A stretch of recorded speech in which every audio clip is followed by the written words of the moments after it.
Series මොනවද අපි කියන්නේ? උච්චාරණ මොකද සිංහලෙන් කියනවා? උපදෙස් දෙනවා. හරි අනුරුද්ධන් කියන්නේ අම්මව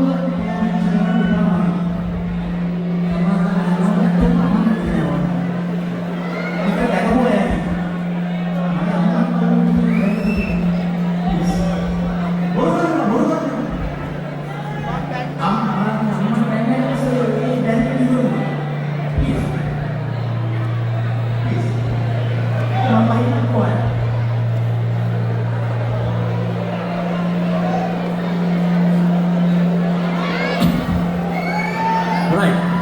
Sorry, අවුරුදු ගානක් තිස්සේ මේ කරන හැමදේම ඉස්සෙල්ලා දිනුනවා. හැබැයි දැකපුවා ඇති මේ ක්ලිප් එක. අම්මට කුණහරුවෙන් බයින්න තියන්න බෑ. මට පොණ්ඩක් නැති තරකට එනවා. ගහන්න බයින්න යන්නේ නෑ. හැබැයි දකින්න අකමැති කියන තරකට දැන් ඇවිල්ලා තියෙනවා. ඒ නිසා ප්ලීස් එක්ක මම යන්නේ කොහේ. Sorry. I'm you.